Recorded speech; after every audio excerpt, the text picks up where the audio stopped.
नमस्कार बंधुरा आज के तुम्हारे साथे आमी एक निरामिष रेसिपि निये चले एसेछि।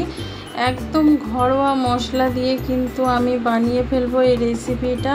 এই রেসিপিটা निरामिष भावे बानालेও এত সুন্দর লাগে খেতে যে মাংস ফেলেও মানুষ এই রেসিপিটা দিয়েই এক থালা ভাত বা রুটি পরোটা যে কোনো জিনিস খেয়ে নিতে পারবে। এটা এতটাই খেতে সুস্বাদু হয়, এত সুন্দর আর এত কম উপকরণ দিয়ে একদম ঘরে থাকা উপকরণ দিয়ে বানিয়ে ফেলতে পারবে।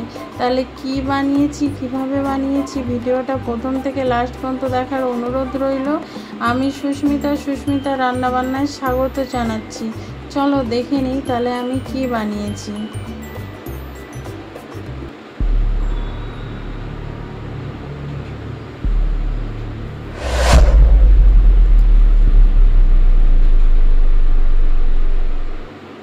এখানে আমি একটা বাটির মধ্যে টমেটো, আদা, কাঁচা লঙ্কা পেস্ট করে নিয়েছি। এখানে কিছু গুঁড়ো মশলা নিয়েছি, হলুদ গুঁড়ো, জিরে গুঁড়ো, ধনে গুঁড়ো, লঙ্কার গুঁড়ো, সব রকম মশলা একটা গুঁড়ো করে নিয়েছিলাম। ঘরে যেসব মশলাগুলো একটা গরম মশলার যেরকম সব মশলাগুলো দিয়ে একটা আমি ঘরোয়া মশলা তৈরি করে রাখি সব রান্নার জন্য, সেটা দিয়ে দিলাম। এবার জল দিয়ে ভালো করে আমি মশলাটাকে একটু ভিজিয়ে রেখে দেবো।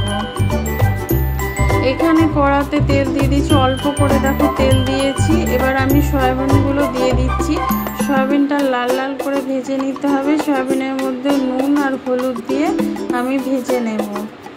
দেখো এখানে নুন দিয়ে দিলাম, এবার হলুদ দিয়ে দেবো অল্প করে, দিয়ে লাল লাল করে ভেজে নিতে হবে। আর সয়াবিনটা কিন্তু মিডিয়াম আঁচে ভাজবে, তাতে সয়াবিনের মধ্যে যে জলটা আছে সেইটা খুব ভালোভাবে শুকনো হয়ে যাবে, আর সয়াবিনের যে একটা গন্ধ থাকে সেটাও কিন্তু নষ্ট হয়ে যাবে। আর আমি অল্প তেল দিয়ে ভাজলাম, কারণ সয়াবিন খুব তেল টানে, সেই জন্য অল্প তেল দিয়ে আগে আমি ভেজে নিলাম। দেখো লাল লাল করে কত সুন্দর সয়াবিনটা ভাজা হয়ে গেছে। এবার আমি সয়াবিনগুলো নামিয়ে নেবো। একদম শুকনো হয়ে গেছে, সয়াবিনের মধ্যে আর একটু জল নেই, এরকমভাবেই কিন্তু ভেজে নিতে হবে। এবার কড়াতে আমি বেশি করে একটু তেল দিলাম। এবার এর মধ্যে দিয়ে দিচ্ছি নুন আর একটু হলুদ দিয়ে এবার পটলটা আমি ভেজে নেব। এই যে তেল দিয়েছি এই তেলটার মধ্যেই কিন্তু পুরো রান্নাটা হয়ে যাবে, আর এক্সট্রা করে তেল দিতে লাগবে না। আর পটলগুলো যেহেতু নরম, আমার পটলগুলো নরম, সেই জন্য আমি একটু বড় বড় সাইজের কেটেছি। তোমরা কিন্তু ছোট বড় সাইজ করে নিতে পারো। মানে এই পটলটায় দানা হয়নি, সেই জন্য ভাজলেই কমে যাবে, সেই জন্য আমি একটু বড় সাইজের কেটে নিয়েছি। দেখো পটলগুলো কিন্তু আমার অনেকটাই ভাজা হয়ে গেছে, এটা আরেকটু ভাজবো। এবার এর মধ্যে দিয়ে দিচ্ছি আমি আলু আর পটলটা একসঙ্গে ভেজে নেব। প্রথমে পটল ভাজবো, তারপরে আলু ভাজবো, এতে অনেক সময় লেগে যায়। আর গরমে রান্নাঘরে এতক্ষণ সময় থাকতে ভালো লাগে না। যত তাড়াতাড়ি আমরা রান্নাঘর থেকে বেরোতে পারি ততই যেন আমাদের জন্য একটা আরাম। সেই জন্য দেখো একসঙ্গে আমি দিয়ে দিলাম।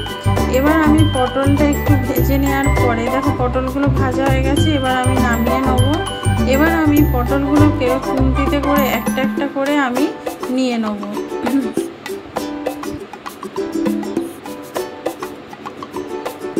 দেখো একটা একটা করে আমি এখানে নিয়ে নিচ্ছি আলুগুলো, তারপরে ভেজে নেব।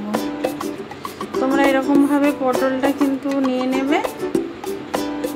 আর তোমরা একসঙ্গে কিন্তু পটল আর আলু একসঙ্গেও ভেজে নিতে পারো, বা একটা একটা করে ভাজতে পারো, কোনো অসুবিধে নেই। দেখো এখানে আলুগুলো আমি ভেজে নিচ্ছি। আলুগুলো অনেকটাই আমার ভাজা হয়েছে, কিন্তু আরও একটু লাল করে নেব। সেই জন্য আমি এই আলুটা লাল করতে গেলে পটলটা আরও নরম হয়ে যাবে, সেই জন্য আমি পটলটা তুলে নিলাম। দেখো আলুগুলোতে আমি আর নুন হলুদ দেবো না, এমনি ভেজে নেব। এখানে দেখো আলুগুলো কত সুন্দর লাল লাল করে ভাজা হয়ে গেছে, দেখতেই পাচ্ছ। এবার আলুটা আমি নামিয়ে নেব। নামিয়ে ওই তেলের মধ্যেই আমি রান্নাটা করব। দেখো এখানে কতটা তেল রয়ে গেছে দেখতেই পাচ্ছ। এবার এর মধ্যে দিয়ে দিচ্ছি আমি অল্প করে 5 ফোড়ন। 5 ফোড়নটা একটু ভেজে নিতে হবে। 5 ফোড়নটা ভাজা হয়ে গেলে টমেটো, আদা, কাঁচা লঙ্কার যে পেস্টটা বানিয়ে রেখেছিলাম সেটা এখানে দিয়ে দেবো। দিয়ে ভালো করে একটু মশলাটা ভেজে নেব, যাতে আদার কাঁচা গন্ধটা চলে যায়। একটা নিরামিষ রান্না, কিন্তু খেলে কেউ বলবে না যে এটা নিরামিষভাবে বানানো হয়েছে, এতটাই সুস্বাদু। সবথেকে বড় কথা, এটা যখন রান্নাটা কমপ্লিট হবে কালার দেখে সবাই পাগল হয়ে যাবে যে নিরামিষ রান্নাতে এত সুন্দর কালার হয়। দেখো এখানে কিন্তু আমার মশলাটা প্রায় ভাজা হয়ে গেছে, দেখতেই পাচ্ছ। এবার এর মধ্যে দিয়ে দেবো যে গুঁড়ো মশলার পেস্ট আমি ভিজিয়ে রেখেছিলাম জলের মধ্যে। দেখো পুরো যেন বাটা মশলার মতন হয়ে গেছে ভিজিয়ে রাখতে। এবার ওই প্লেটটা একটু অল্প করে জল দিয়ে ধুয়ে নিচ্ছি, ধুয়ে আবার দিয়ে দিলাম। এবার এর মধ্যে দিয়ে দিচ্ছি অল্প করে চিনি, যেহেতু নিরামিষ রান্না একটু চিনি না দিলে খেতে ভালো লাগবে না। দিয়ে এবার ভালো করে লো আঁচে মশলাটা কষিয়ে নেব। দেখো দেখতেই পাচ্ছ মশলাটা কত সুন্দর একটা কালার আসছে।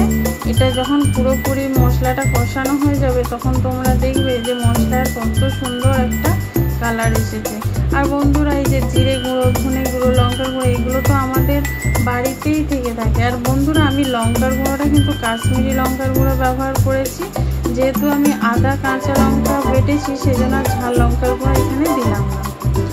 দেখো এখানে কিন্তু কত সুন্দর কালারটা এসে গেছে। আর মশলাটা দেখো তেলটা পুরো আলাদা হয়ে গেছে, দেখতে পাচ্ছ মশলাটা থেকে একদম পুরো তেল আলাদা হয়ে গেছে। তার মানে কত সুন্দর মশলাটা কষানো হয়েছে। মশলাটা যত সুন্দর কষানো হবে খেতে তত ভালো লাগবে।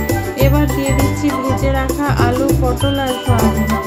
একসঙ্গে ভালো করে এটা 2 মিনিটের মতন আমি একটু কষিয়ে নেব। এটা মশলার সাথে যত সুন্দর কষানো হবে তত খেতে ভালো লাগবে। সয়াবিনগুলো যখন তোমরা ভাতের সাথে বা রুটির সাথে মুখে পড়বে না, তখন মনে হবে সত্যিকারের মাংস খাচ্ছ, এতটাই সুস্বাদু হয়। সেই জন্য এই কষানোটা একটু সময় ধরে কষে নিতে হবে। একটুখানি কষিয়ে জল দিয়ে দিলাম তা করলে কিন্তু হবে না, এখানটায় একটু রান্নাটা সময় লাগবে। দেখতেই পাচ্ছ কত সুন্দরভাবে আমি আস্তে আস্তে কষিয়ে নিচ্ছি। এটা কিন্তু মিডিয়াম আছে, একটু সময় ধরে কষিয়ে নিতে হবে, পুরো যেন মশলাটা একদম সবজির গায়ে একদম ভালোভাবে লেগে যায়। দেখো কত সুন্দর কষানো হয়ে গেছে। এবার এর মধ্যে দিয়ে দিচ্ছি আমি জল।